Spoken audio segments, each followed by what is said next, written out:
Adam is staring at his laptop. The cursor blinks on a blank Google Doc. He's been about to start his business plan for 6 months. He talks about it constantly. He's researched everything. He's watched hours of YouTube videos about entrepreneurship. He's designed the logo in his head. His girlfriend walks in. "Are you working on the business?" "Yeah, I'm just getting in the zone first." She looks at the screen. It's been blank for 40 minutes. "Adam, you said you'd have the first draft done by now." "I know, I'm going to do it. I just need to be in the right headspace." She leaves. Adam opens Reddit. 3 hours later, he feels terrible. He wanted to work. He genuinely believes this business could change his life. But something in his brain made scrolling feel impossible to resist and starting feel impossible to do. And here's the thing. Adam isn't lazy in the traditional sense. He works hard at his day job.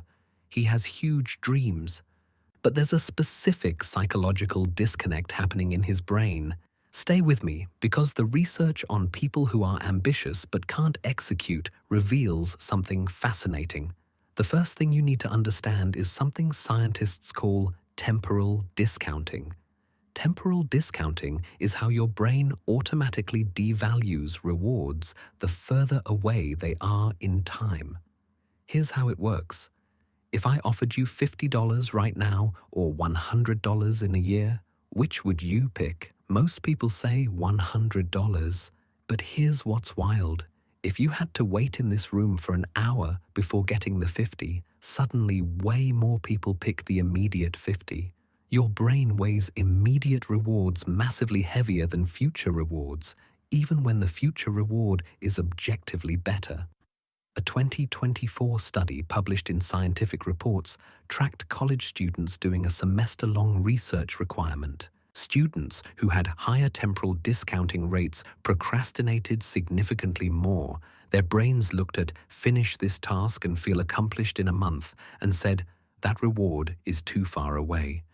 But their brains looked at "scroll TikTok and feel entertained right now" and said, "That's worth doing." Adam's brain isn't being illogical. The business success is months away. Scrolling Reddit gives his brain a dopamine hit right now. His brain chooses now over later every single time. But why does Adam's brain discount the future so steeply? Research shows this often develops in childhood when the future felt unpredictable. If you grew up in chaos or financial instability, your brain learned that future rewards are unreliable. The only thing that matters is what feels good right now. The second thing research reveals is future self-discontinuity. This is the psychological disconnect between who you are now and who you'll be in the future. Research published in Annual Review of Psychology found that people with low future self-continuity literally think of their future self as a different person. Adam's brain looks at Adam in 6 months running a successful business and doesn't feel like that's him. That's a stranger. Why would he do hard work now to help a stranger? This is why he talks about his dreams constantly but never starts. Present Adam has all the ambition. Future Adam would get all the rewards. But present Adam doesn't feel connected enough to actually do the work. Studies show you can measure this in the brain. People with high future self-continuity show similar brain activation for both present and future self. People with low continuity show their brain treating future self like a different person. This disconnect usually forms when childhood was so difficult that thinking about the future felt pointless or scary. If you grew up believing your future would be bleak, your brain stopped caring about future you as emotional protection. The third psychological factor is fantasy-prone personality, identified by psychologists Wilson and Barber in 1981. About 4% of people have extremely vivid fantasy lives. They can imagine scenarios so realistically that their brain gets the same rewards as if the scenario was actually happening. Adam lying on his couch imagining his successful business. His brain is releasing dopamine. He's feeling accomplished. His imagination is so vivid that his brain thinks he's already making progress. Research shows that people who score high on fantasy proneness struggle with execution because their brain already got what it wanted from the fantasy. Studies found that fantasy-prone people had rich imaginary lives as children and can experience imagined sensations as if they're physically real. Adam talks about his business constantly because talking about it feels good. His brain treats the fantasy as real progress, so he never feels urgent need to actually start. Why did his brain become fantasy-prone? Research shows this often develops when reality in childhood was painful and fantasy became the escape. If home was chaotic, abusive, or lonely, kids retreat into inner worlds where they have control.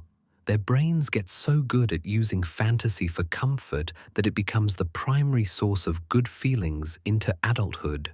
The fourth factor is action-intention gaps. It's not that Adam doesn't intend to work, he fully intends it. But research published in the Association for Psychological Science found that procrastination is fundamentally a failure of emotional regulation, not time management. When Adam sits down to start his business plan, his brain generates uncomfortable emotions, anxiety about failing, fear of the work being hard, uncertainty about whether he can do this. His brain screams, "This feels bad, make it stop." So his brain offers a solution: do something else that feels good right now. The research is clear.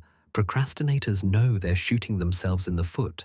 They feel guilty while avoiding, but the immediate emotional relief is stronger than logical knowledge that they're making things worse.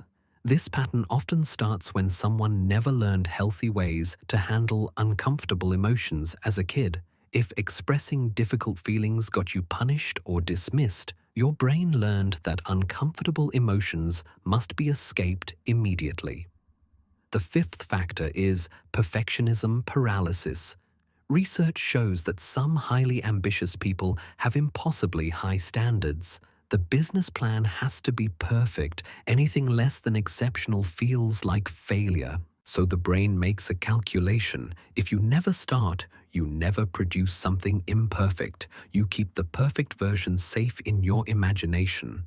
Research shows that perfectionists often have fragile self-esteem despite appearing confident. Their entire identity is built on the idea that they could be great if they tried. Actually, trying risks, discovering they're not as great as they imagined.